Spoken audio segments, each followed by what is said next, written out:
All right, Bo, welcome back. Hello. I am so excited. We are going to be digging deeper into some of the behind the scenes, the matchmaking magic. I don't know why that was so hard for me to say. I got kind of nervous, but I'm so interested because I didn't realize there was technology behind it. I have no idea what goes into the before of some of these events. So let's pull back the curtain. And how do you cultivate that space with intention?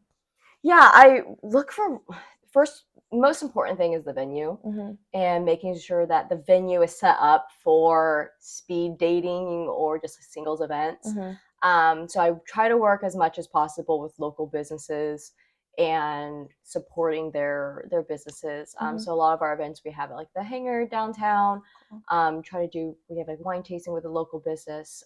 Upland, we work with Upland a lot on venues, That's and awesome.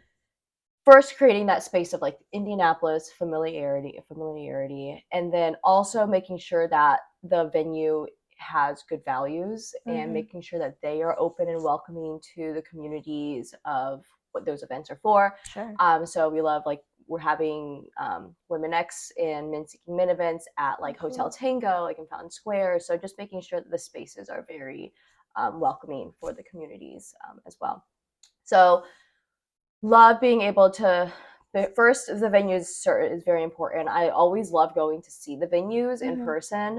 If I've already been there, it's a lot easier to be like, Sure. yeah, we can do it. But if I haven't been there, I definitely like to check it out, because I have made the mistakes before of having a venue and locking in a date, and then I get there and it's like not the correct setup. Mm-hmm. It's really loud. That's another Yeah. thing that has to come into factor is when we have 50 people in the room, are they going to be screaming at each other? Can they hear Right. each other? So um, venue size is important, the loudness of it. Well, not the loudness, like how it's set up to make sure that it's Mm-hmm. not super loud. The area of the location of it, we Mm-hmm. want to make sure that our events are in like cool, kind of hip places, just places you might not visit on a normal basis. Yeah. I And love also that having it because it gets local. people to places maybe they haven't been to in the city. Yeah. That's awesome. And I like have like bopping around the events too Mm-hmm. in different places like downtown, Fishers, Carmel, just kind of meeting people where they are. Yeah. And then second part is setting up the technology side. So there's a lot of behind the scenes that go into hosting events that I know you know, but I feel like a lot of people don't. Yeah. You got to do all the back end setup of on the software side, ticketing, and then of course like all the marketing because that is how you're going to survive in an event. Is making sure that people get there.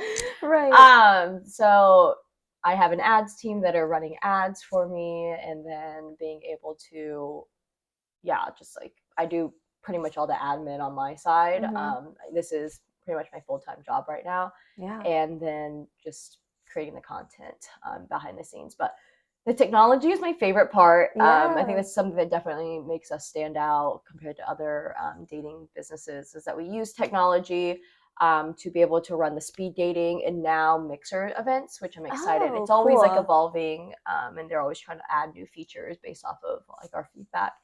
So I'm excited to roll the software out for mixers. It's same accounts and everything, but you have a different kind of like profile. We have like a speed dating profile, and then we'll have like a mixer profile. So the Mm. mixer will ask you some different questions um, to help kind of get people on a more different level. You're going to be able to see. Let me back up. So we use the software for speed dating and then now mixers. Okay. The speed dating software is really awesome. It tracks you on if you've like met somebody or not. So Oh, for example, cool. if you come to an event like 2 months in a row, you're not Mhm. going to talk to the same people that you've already talked to if you Okay. use the same like email address. So yeah, if somebody uses a different email, then I can't help you. But Right. as That's long on as the same them. account, then you're not going to like repeat people. Yeah. Also, it matches you on your deal breakers, such as Oh, if cool. you mind children, Mhm. what your preferred age preferences are, Yeah. and those are like the two main factors. So it's nice to be able to say like, okay, we have 20 or 30 single guys here, Mhm. but maybe only 10 or 15 of them are going to meet your criteria or your deal breaker. So Mhm. you're not going to meet everybody in the room. You're going to meet the most compatible people. I love that. That takes so much work out too. Yes. Oh my gosh, that's so cool. So when you